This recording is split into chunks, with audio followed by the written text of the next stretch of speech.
Hello and welcome to the Deviant's tour. I am honored to be here tonight with the one and only Angina. And before we get to official introductions, we have quite a few co-hosts who are making this event possible. I just want to start by saying that I would be remiss not to acknowledge the pain that our nation is feeling amidst the loss of Black lives at the hands of our nation's law enforcement. So to the Black folks who may be watching, your lives matter. And to my predominantly white fans, we must do better. I have posted a link in the Crowdcast description, if you just click the little I next to the title, for those who want to make a difference, who are friends who identify as QTPOC. In the meantime, please join me for a moment of silence to honor the lives of Tony McDade, Breonna Taylor, George Floyd, Ahmaud Arbery, and too many others.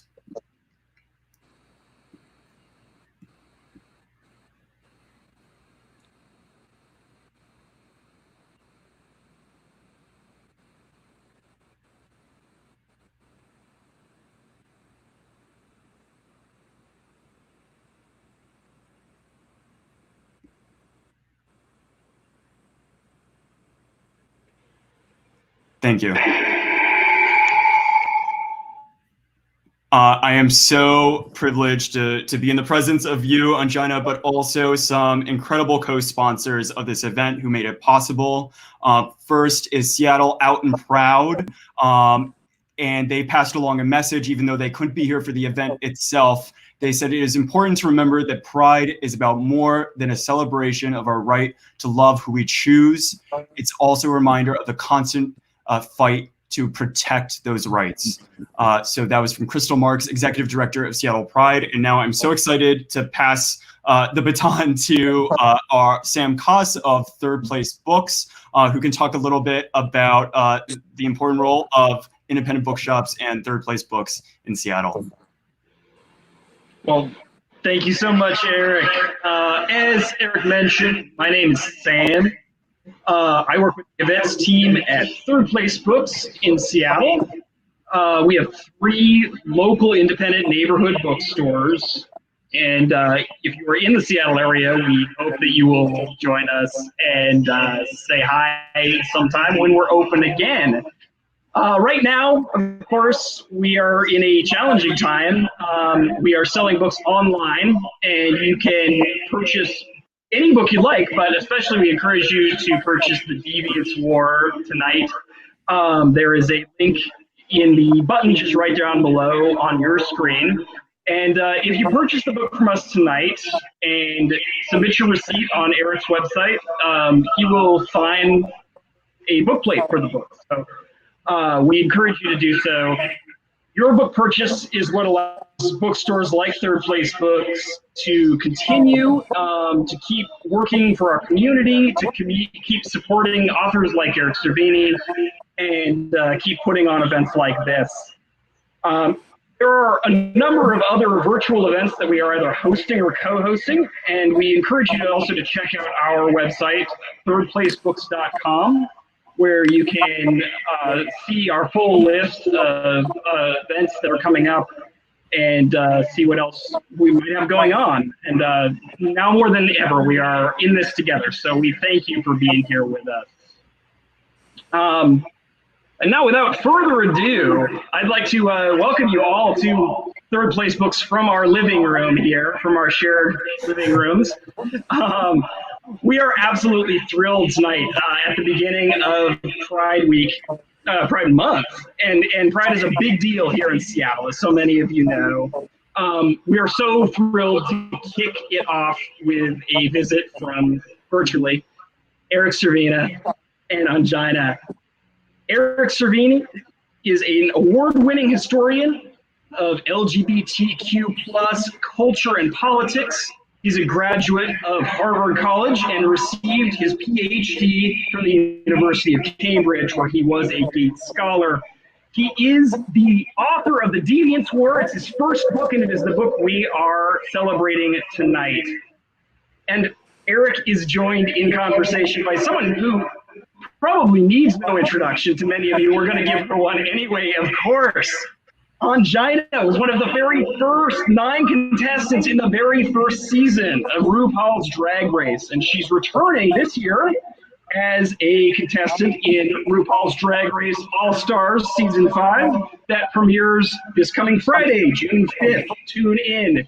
And she's currently working with Anne Fair on the Epic Voices Countdown to the Cure campaign, which is seeking to re-energize the response to HIV for millennial communities and for LGBTQ plus communities everywhere.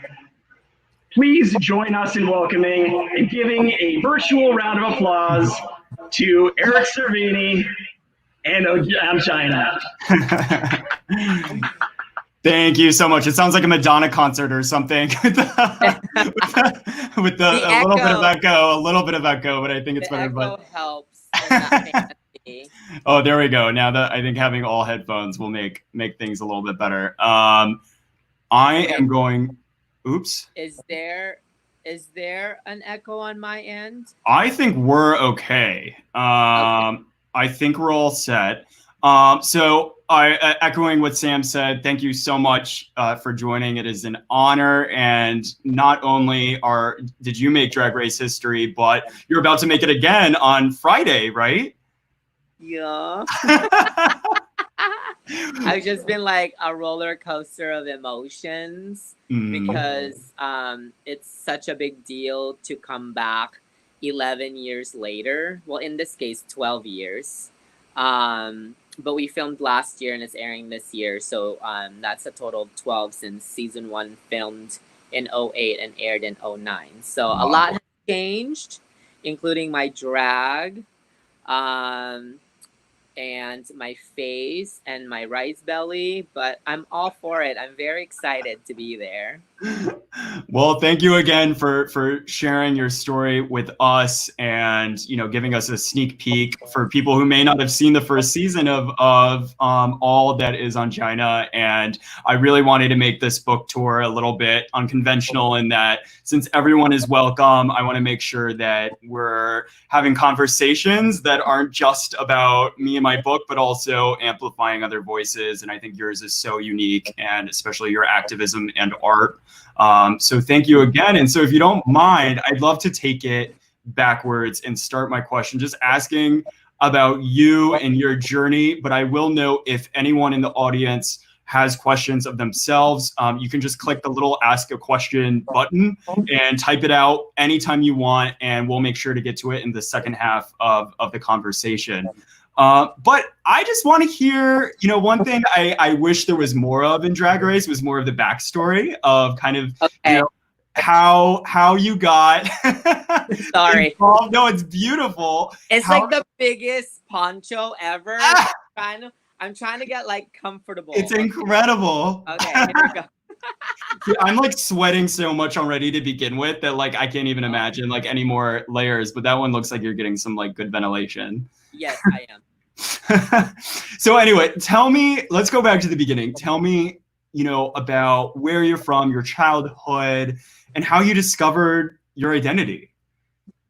Well, I grew up in the Philippines, and I was born in Quezon City, which is in Manila. And most people will know that word because of Manila Luzon's name on Drag Race. But I moved to the United States in 1994. Growing up was really fun, actually, in the Philippines. I had, my neighborhood friends, my family, and Filipino people is all about family and community. And so there was a lot of love, and there was a lot of like comfort, and there's a lot of support. And those were all amazing growing up. And then when I moved to the United States, and also empowering, there was like, when I was young, there was a lot of like empowerment for being like a flamboyant little gay boy, even though at that time I didn't know what gay was. But they allowed me to play with dolls. They allowed me to, well, my grandma hid a couple, but I found them. Allowed me to, to act more feminine, And then I moved to the United States in '94, and that was in 6th grade, I believe. And I felt like I couldn't be as flamboyant or fun. So all I knew of being supported for being a flamboyant little gay boy kind of like had to I guess remove from who I was up until like junior year of high school. And I moved to Linwood, Washington, which is very close to Seattle. Well, I like to say Linwood Edmonds. It's kind of like on the border of. But yeah, I went to Edmonds Woodway High School, and I don't think that I felt that same comfort and support until I started to sort of befriend people that are like-minded like me, obviously LGBTQ plus, and I came out of the closet for being gay in like the summer break of junior high, I believe, and then I just kind of followed what I knew of being that flamboyant little gay boy from the Philippines, and I knew that was my true identity. So I started to live that life because it was the most comfortable for me. So yeah, and then furthermore, when I moved to New York in 2001, shortly after 9/11, actually, because I had bought my one-way ticket to New York City in January for September 30th, and then 9/11 happened and I wasn't gonna go, but there was like the question of if I never did, what would have happened. So I went, and that actually helped identify who I am more of my adult person, and I consider that really my true growing up, because I learned to be independent. I learned to be strong. I learned the good, the bad, the broke, the eating ramen, the people that truly hates LGBTQ plus community, even in a large metropolitan city. Like I discovered drag. So New York City was a very important time in my life living there, and I'm glad that helped me become who I am today. And you touched on my next question, which is, how did you stumble upon the world of drag, and how did you get your start? Well, it all started with going out with a fake ID. And also befriending people who knew people in the scene of club kids. And I had a lot of amazing friends there, but one of them, Glenn Moore, he really like introduced me to so many creative artists that are nightlife artists at that time, and they just really inspired me. They went out, they like dressed up in like these outfits that were creatively crazy, and I was like, I can do that too. So I kind of just started to infuse that energy and those surroundings in my day-to-day life or night-to-night life. And that's kind of how I first was introduced to sort of like an artistic expression of oneself beyond like what your normal is, because I worked a day job, and can't even say that now because drag is a day job. I mean, it's like basically daytime right now. And but so that really led to the experience of dressing up, and then the experience of more female illusion, less club kid, which I still kind of like keep together in harmony with my drag, is when I started working for Lucky Chang's, which is a cabaret restaurant in the Lower East Side. And I went there in like club kid gear, and one of the ladies were like, you should work here, I'll tell the owner. And then like 2 days later I was working there.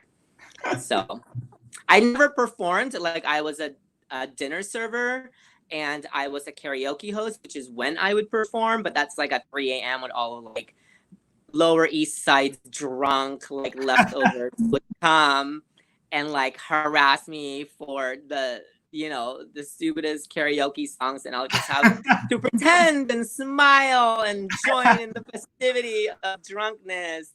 But it was a different time, and most definitely an amazing time. And I think I read somewhere that you and Laverne Cox were working. Was it there at the same time? Okay. Yeah.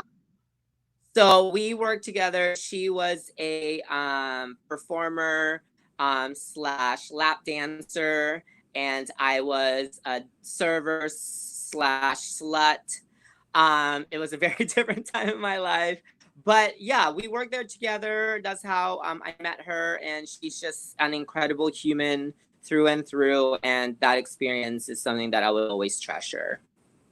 Wow. And I think I'm one of the few people who started late with Drag Race, probably like season 6. But before, I'm the kind of person I have to start at the beginning. So I watched like one episode and then went all the way back to season 1 and watched it, everything all the way through to get like the full experience, which I highly recommend for anyone if you can do it before Friday. But, I'd love to hear, I don't know, I'm not sure exactly what part of this, I'm got to rephrase the question in a way that is allowed to ask it, but how in the world did you even hear about RuPaul's Drag Race if it didn't yet exist? Oh, so we were kind of like the test pigs for it, so to speak. We didn't even have a pilot episode. We had a pilot season. Like, like the whole season was a test. Like, and I'm glad that they kept it on air. Basically, when I moved to LA, I actually boxed up on Gina, and I said, I moved here for boy work. I'm gonna focus on boy work. I'm not gonna work as girl work. So I'm just gonna focus on that. This is really like the career path that I'm in. And then lo and behold, one night I go out and all these amazing people downtown at a party called Mustache Mondays that was thrown here in downtown LA. I saw Raja perform Through the Fire, and she did it like she's been through a fire, like she's all burned, and like she would shake, there would be like smoke ashes coming out of her hair, and like the creativity like sparked again. And then that's when I started going out again, and 6 months later they started scouting people all over town. They had all of the different like casting agencies, not casting people from an agency, going around town trying to get basically like videotapes from all drag all over, because they were trying to cast for the inaugural season. And I happened to be just one of them, and I kept saying no. I was like, I don't want to do it. I'm not a drag queen. I don't even know, like, I'm not at that caliber to even compete for it. Like, I was so not there, mentally, physically, emotionally. Like, I didn't think that I was what they were looking for. And I wasn't. Like, I walked in that workroom, and it was like Chanel, Nina, and Rebecca. And I was like, okay, I'm definitely in the wrong room. Like these girls they have to be the host or something. Anyway, I eventually like had this lady follow me around for like 2.5 weeks, and I kept telling her no. And then finally, like, I spoke to a friend of mine who I was worked with, and they were like, why don't you just do it? Like, everything to gain, nothing to lose, sort of thing. And so that was Monday. Tuesday night I went out. I filmed like a 30 to an hour footage, and all they wanted was a 10-minute video. It was due the next day. So on my way to work, I emailed them. I said, I'm dropping off this tape. I didn't edit it, so you can do whatever you want with it. And so I dropped it off. They edited it to what you're seeing now on YouTube. It's on YouTube. And then the rest is history, I guess. Wow. And how long had you been doing drag before that moment? That's the thing. Like, I wasn't doing what I had thought they wanted as a drag queen. I was doing my terms and my thought of what drag was at the time. Like, in LA, 6 months, like maybe less, like maybe 4 months. I'm not sure. I think we filmed in the summer for sure. So yeah, maybe 6 months I was doing drag in LA. And then in New York, I moved to LA in 2007, and then I started doing like club kid drag, I guess if you would call that, in 2002. So 5 years into like this beginner level in like don't know what she's doing type of drag, and then I got casted. I think it was my I think it was my personality. As I feel like so much of performance is, right? Or any sort of. I feel like at that time I was like filler queen. You know what I mean? Like they just needed somebody there to like be different or whatever, and I just got the luck of the draw. I guess that's what I think. I just got really lucky. Well, considering how well you did and the fact that you're coming back for All Stars, I think it's a lot more than luck. But Well, thank you. It was just like so different at that time, you know, like season 1 was so raw and so genuine in a sense, and like not overly produced, or like there was not worry of like brand or image or name or like namesake or like wrong, right, like all that. So I had a really good time because I forgot at many times that the cameras were even rolling. I literally was having a good time, and then every time there was a challenge, I'd just be like, okay, how can I win this challenge? But like not win, like I don't know, it's like I'm always trying to explain it, but it's not like how can I win, like it was like more like how can I do well in this challenge so that I wouldn't be bad, if that makes sense. So anyway, that's in long answer, that's it. Yeah, and a good plug for why any Drag Race fan should go back and watch that. I would say unfiltered, but considering the filter that the like visual filter, if anyone hasn't seen it, I think that's impossible to remove because I can remember they were putting film in front of the cameras. No, I'm serious. I didn't know that. They had this person who was putting film, like the camera, like this is the camera, and then in front of it was like this square thing, and then inside the square thing you could put lenses.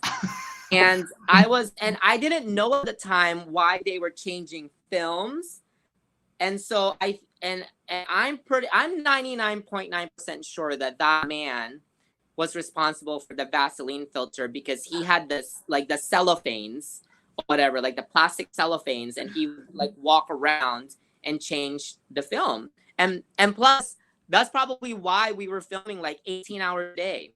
So, jeez. Yeah, but anyway.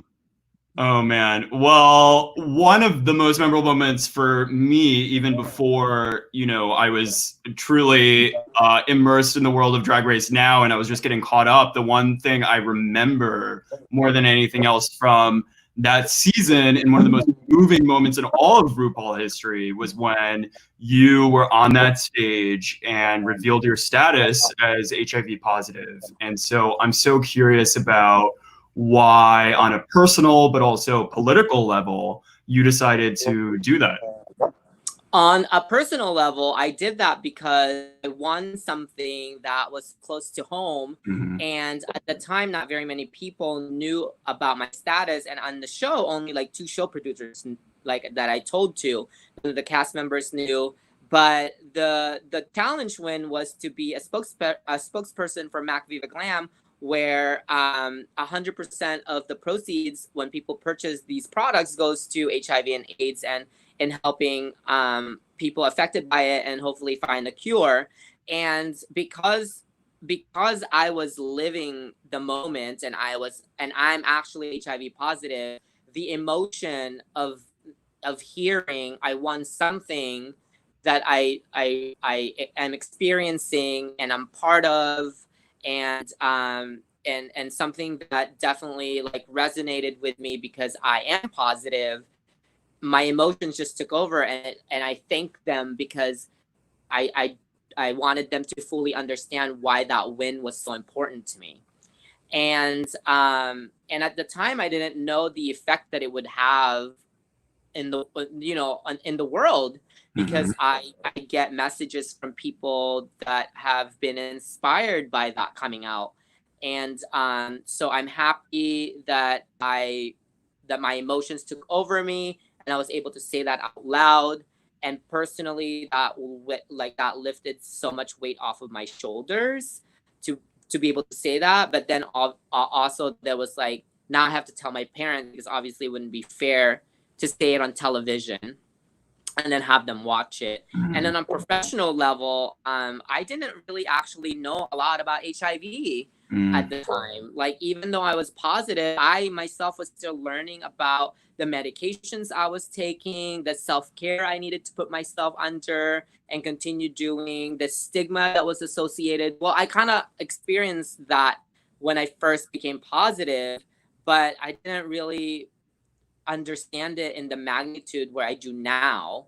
And so my coming out basically put me on a platform accidentally to be an advocate for it. And so I took that on happily and just continued to basically live my life out and proud and share my life as a positive immigrant Filipino gay person, because I find inspiration in other people who do that, where I can see them and say, I can be that despite what's happening with me and having a virus or maybe another disease or like cancer, or, you know, I find inspiration in people that that tell their story and also still watch their life unfold in front of you. And I didn't realize that at the time, but I'm doing that for others, and other people are doing that for me, since they messaged me their stories and stuff. And it's just like this accidental happy platform of activism that I was put myself under from coming out, and it's great. So on a professional level, I'm happy to do it because I'm on that platform, and I'd like to use my voice to do that. And if there's anything that studying history has taught me, it's that visibility, especially in media and in entertainment, is so important for any marginalized community. So on behalf of the entire, LGBTQ plus family, thank you for doing that and for making all of us visible. And I'd love to hear, one thing you did touch on is your activism since that moment. So I'd love to hear more about what you've been up to on that front.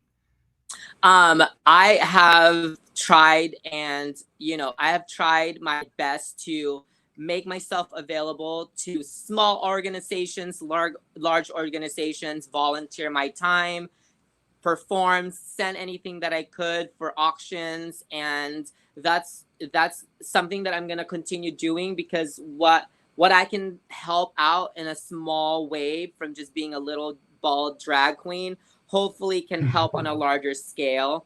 And then I continue to talk about my status. I continue to show support with other people. I continue to just be loud and upfront about it, so that hopefully one day people will not fear you for being HIV positive. People will love you for being HIV positive. People will not look at you differently or gross, or, because a lot of that happens. Like, people look at you and they're like, the terms, are you clean, on social media platforms when you're hooking up. It's like, so, like, I'm not disgusting. Like, and the term, it's okay to ask, but do you have to ask if am I dirty? Because that's what it translates to. You know what I mean? And that's not what it is. And on a larger platform, I'm working with AMFAR. I continue to work with AMFAR. They reached out to me a couple years ago. We're doing Epic Voices, which is just a recharged energy conversation, especially for the younger generations, to fully understand that the virus is still out there and people are still getting infected. So to stay smart, stay safe, and really educate themselves. And there's also things that now we have, such as PrEP, and I that helps, but you have to be really smart. It comes from strong conversations and smart thinking to really like help stop the spread of the virus. And with this work with AMFAR, we're hoping to find a cure within the next 10 years. And I want to be in this lifetime when that happens, and I think it will be such a great success. So I'm hoping that the work that AMFAR does will eventually come to a conclusion of finding a cure for HIV. Mm-hmm. That's amazing, and thank you for your work on that again. And one thing that one of my ulterior motives for doing this tour was really trying to explore all the different parts of the LGBTQ plus community. And I think one part of your identity that you have touched on already is being both, queer and Asian American. So I'm wondering what unique challenges those two parts of your identity bring, and how can our movement, especially white cis guys like me, how can we do better? There's always an opportunity for anybody that's white, cisgender male to support people of color. And being Asian, there's definitely discrimination and prejudice towards us. But this is also an opportunity for me to sort of and talk about like how us Asian Americans and Filipino Americans are affected by that, but on a larger scale, how just in general people of color, especially now with Black Lives Matter and what's going on in the world, like literally currently happening right now in our doorsteps. Yep. and wanting to find and wanting to voice out to everyone how to support our Black brothers and sisters, LGBTQ plus or not. Because there is definitely there's an energy out there, and people are angry because people are not listening, because Black people are still getting murdered by the police. And so imagine me, Asian American, feeling the racism and prejudice from other communities, but multiply that by a million.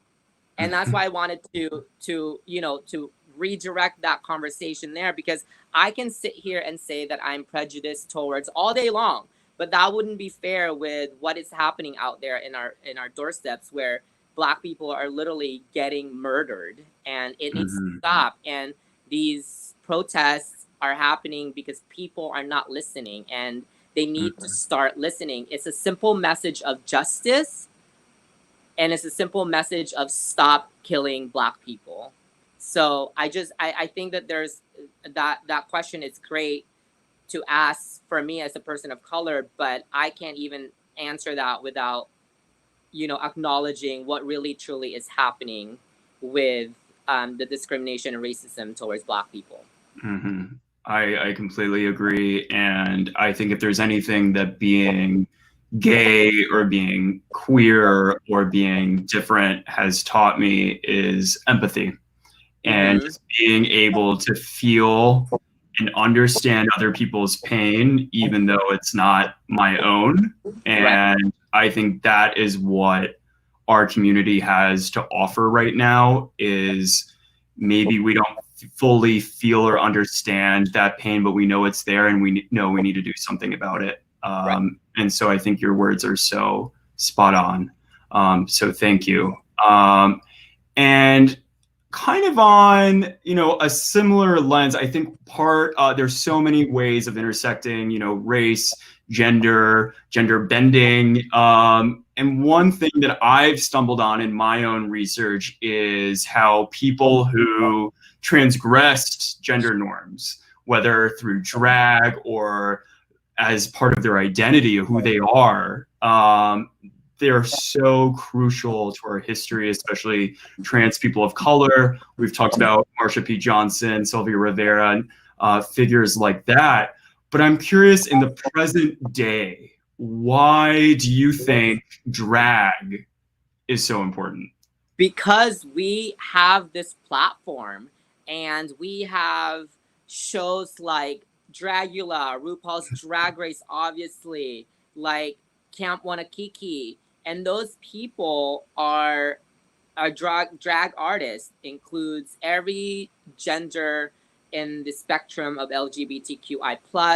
And when platforms are given and we are in face, we have more balls to truly get louder and be more in your face. And so I think that that's why it's important to continue what was done in Stonewall going forward, so people know the history and how tough and long it took to get here, which is what Black people are fighting for, trying to get here, because we still have years ahead of us to continue to do the work and the fight. And so that's why people need to be vocal when they have platforms. And I feel like drag queens have even a larger one, because younger people are watching us.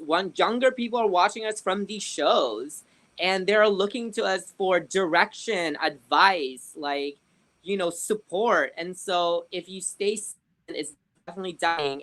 And I was once reminded recently to use my platform more, because I wasn't. And that's a good reminder on any single person, because my friend was absolutely right.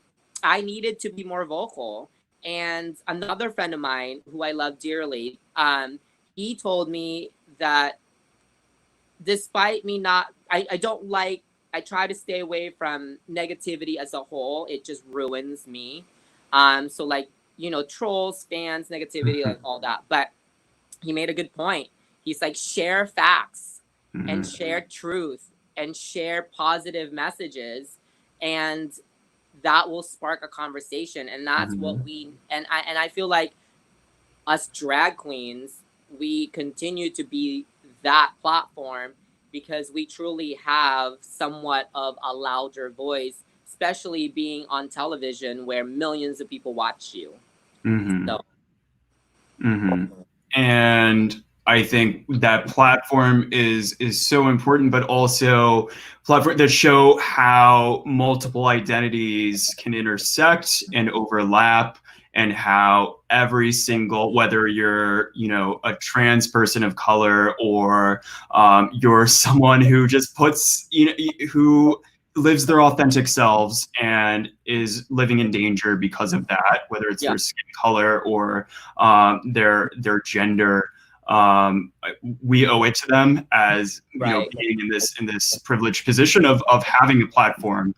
Because when you, like, for me, when I see people that literally gives 0 Fs about what anybody think of them, and really truly show who they are and their identities, drag, gender, whatever, like, because drag is somewhat of an identity. It's like a like a superhero shield, or whatever. It's like something that helps me like become more. And so it's like so, I don't know, like, it's so important to like just continue to do, or continue to be like the volume, like it's so important for the volume to be turned up even more, because people are watching. And when I see people like that, I'm like, that's amazing, like that person's amazing, like, and it inspires more people to come together and be like, I can be like that, and then before you know it, we are literally congregating in the streets trying to make change. And that's what happened in the past for us LGBTQ plus, and that's what's happening now for our Black brothers and sisters. So we just, it's helping people come together, and it literally is what we truly need right now. Amen. And my last question is for people who are watching who maybe never have dressed in drag before, never put on a dress, never put on makeup, but they're curious, or maybe they're nervous about expressing themselves as they really are. What advice would you give to those people who may be listening? For the people that are in areas where maybe you can't have a bigger chosen family to really support you wanting to identify your true self, or maybe just get in drag, may you be a king or a queen or in betweens. There's so much form of drag out there right now. If there is not a chosen family that will support that, or your own family, know that there are other families out there. The internet is a huge place. You can find comfort in that. But when you start to think about doing that, because I'm speaking more towards like the younger generations, when you start thinking more of that in a public place, know that there's going to be criticism, and there's going to be maybe hate in the form of words and sometimes physical. So you need to first make sure that you can protect yourself from that, and be aware of your surroundings. And third comes the fun part, obviously. If you truly want to do in drag, one, it's expensive. Two, you better own that stage and really own it. Like you it's yours, and really do it for the art form of wanting to be an entertainer. And I think at the end of the day, we are just men in dresses who want to entertain, and we want to put a smile on your face during brunch, during dinner, which hopefully we can do again soon. But if you are wanting to partake in the art of drag, do it for that purpose and not because you want to build a brand. I mean, yes, like, why not be a CEO of, Angina LLC, whatever. But do know it starts from the heart first, and then build the business out of it. So, find support from your family or your chosen family. Be safe doing it. Be careful. Be aware of your surroundings, especially because we don't know where the world is going. And three, really do have fun with it, because if you're just not having fun with it and you have different motives in doing drag, then you probably shouldn't do it. So, because fun should come first and then business later. I mean, obviously people have to pay their rent, but do you know what I mean? You know what I'm talking about. So. Yep. Well, I think we have a little bit of time for questions. I'm going to invite Third Place Books back on. While I'm doing that, can you give us a little bit of a plug for Friday? For people who may not know what's going on, tell us why should we be so excited? You should be excited because it took me how many years to get back onto All Stars, and it is actually a truly fun season. We've got season 1, 2, and 3 representing, and then we have newer seasons representing. We have such an eclectic cast. We have drama, obviously. There's a lot of crying. There's a lot of backstabbing. There's a lot of unintentional hate. And most importantly, there is a lot of love with this cast. And I think that you're going to see that. Like, we've become such good friends. And I just am so excited for everyone to see. And plus, if I walked in looking like that, just imagine what the rest of the seasons will look like. So. Amen. Well, I will certainly be watching. I know my mom is watching Your mom? now. Oh my! She brought me to Work the World. She did my makeup. Like, she is not quite Gigi Good mama level. But we're working. It's fine. I love that your mom supports it. Tell her I say thank you. She's watching. I'm a lucky boy. But okay, I think we have time for a couple questions at least. Okay. Sam, I'm gonna let you take over. I think. Let's try it. There we go. Sam. Thank you. Eric, yeah, first question was about research for the book, and specifically what elements of drag and the drag community came up in your research that were eye-opening for you? That's a great question. And the history of drag has been a part of gay culture forever. I mean, truly, there's a book actually coming out next year about one of the first drag queens was a former enslaved person in Washington, D.C. In the late 19th century.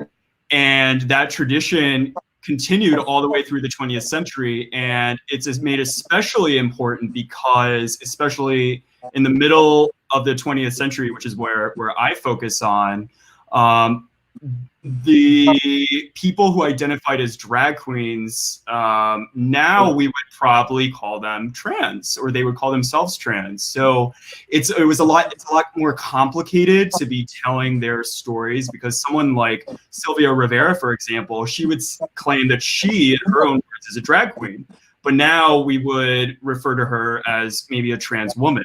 So it's difficult to, especially when we're talking about how important trans people were within the construction of our own movement and building what we now know as gay pride and LGBTQ plus pride.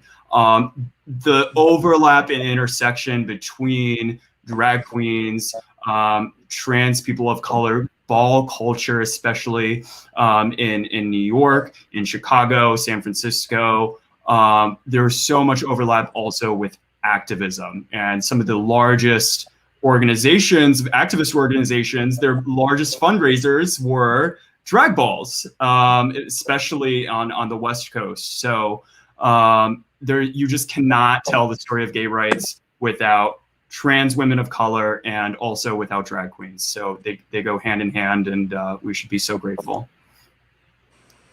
Thank you.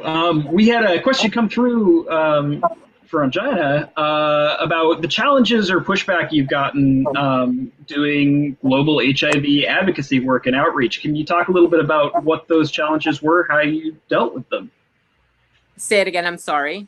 So the question was, what challenges or pushback have you gotten doing global HIV advocacy work, and how have you faced them? Luckily, pushbacks none for the most part, but continued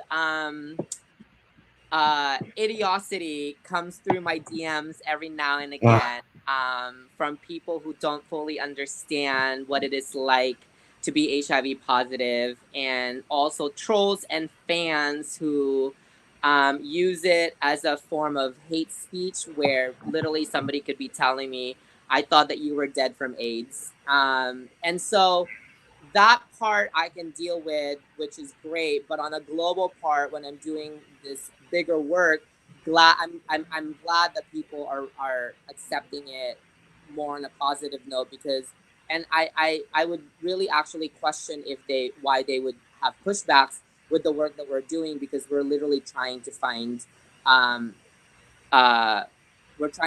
cure, and we're trying to help with the stigma associated with the virus. So luckily, no pushbacks from a global standpoint with the work that I associate myself with. Thank you. We had a question for Eric. You made a reference to some of your younger experiences with drag, and we had a question about how, if you could talk about your first experiences with drag and how it influenced you as a young queer person. So I have to be honest, I have never fully done drag. So that was partially, yeah, that's, I was gonna say, what's it, I'm like, cause I'm in Los Feliz, so you live very close, so I'm gonna need some help, but my boyfriend has done it a million times and is trying to go pro. So I partially asked the question for me on how to get started, and partially for him.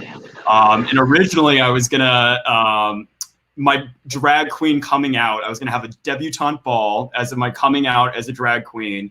My drag name, I already have decided, it's Ashley Onassis.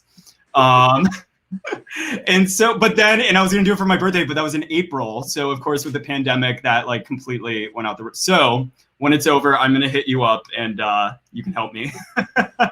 I'm disappointed you didn't do it virtually. I should have. I kind of did. I kind of did, but I was a drag Tiger King. So I was like with a lot of bronzer and like eyeliner and stuff and the wig, but that's it. Next time.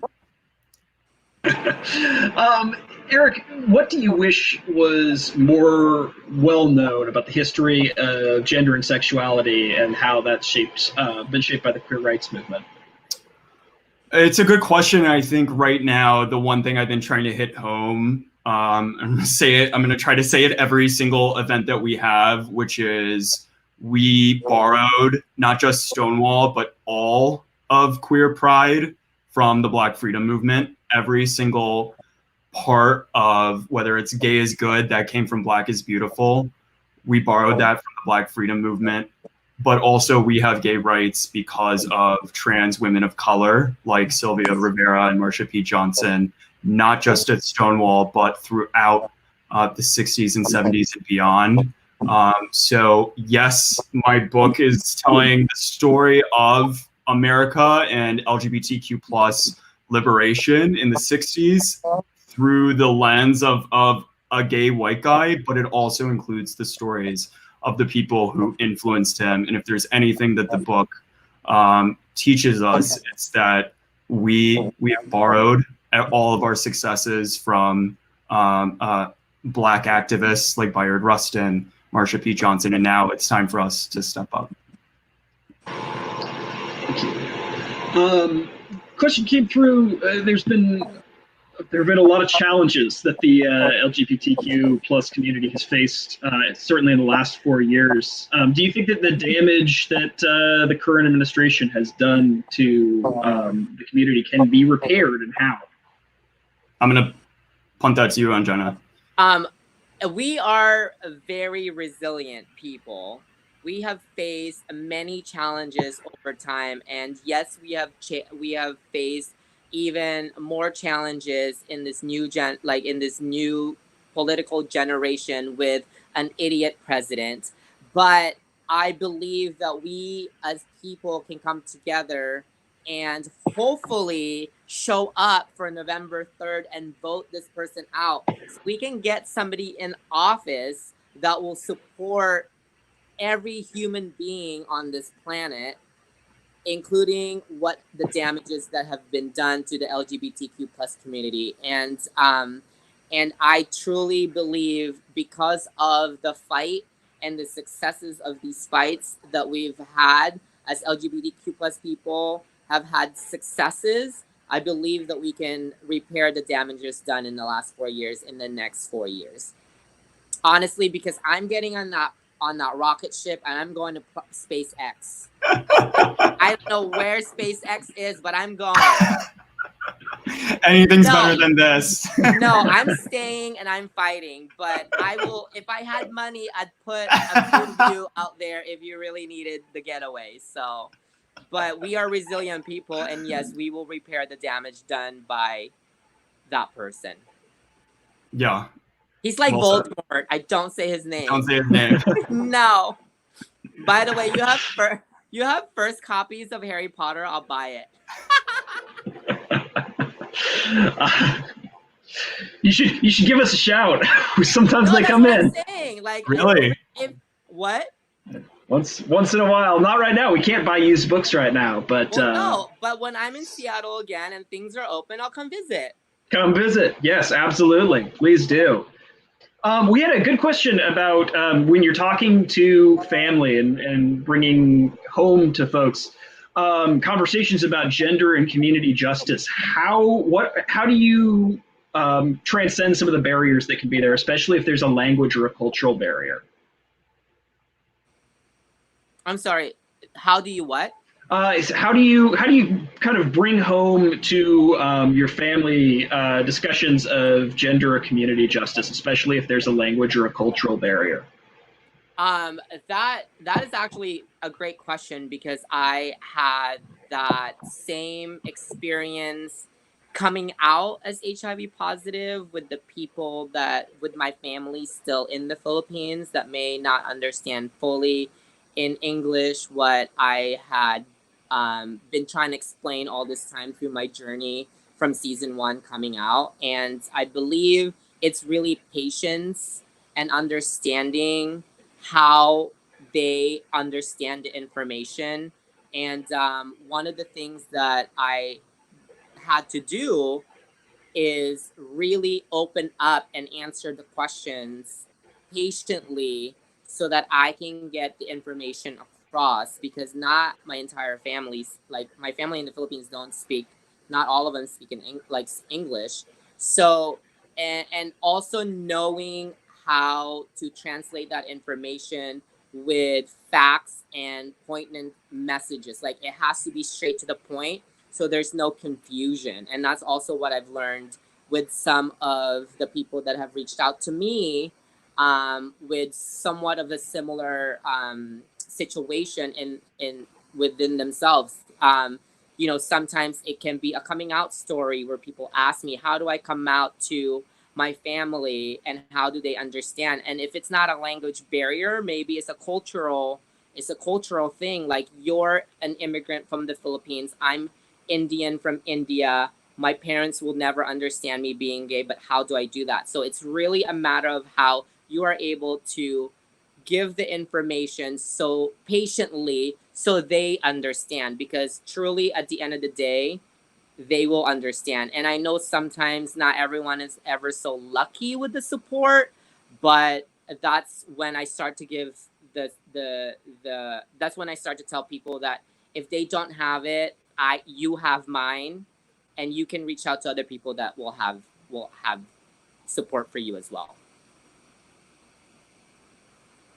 On that note. Thank you. Well, if we have time, we've got one more question. It's an important one. Angina, do you have any good drag makeup tips or tricks that you would like to share? Yes. Don't do it. I'm just kidding. So one of the things, okay, I obviously, makeup has been such a journey for me. It's never been easy. I eventually learned, but one of the things that I think, two things that I think is most important is find the foundation that matches your neck. Because there is nothing worse than seeing this, a different color than this, and you're wearing something where you have like 5 shades. And I think that that's very important. And with that, you also need to learn how to blend.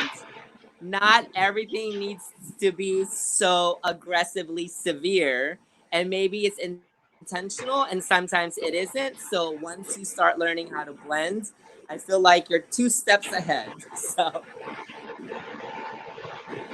Amazing. So that's my advice. If you fuck that up, that is on you. That is on you completely. Okay. I'm only giving out free advice. It's up to you not to fuck that up. So Oh, you heard it here, folks. Right. Oh, well, thank you so much for sharing your story and for joining us, and Sam also for co-hosting this, and also Seattle Pride. Happy Pride, everyone. And I just hope everyone remembers that pride at the end of the day means resistance, and right now is the time to fight back. And it literally is the time to be together. So please celebrate Pride together and let's help out each other. So. Amen. Amen. Well, thank you so much again. Everyone, y'all have a great night. And happy Pride. Happy Pride. Thanks for having me. Thank you. Bye-bye.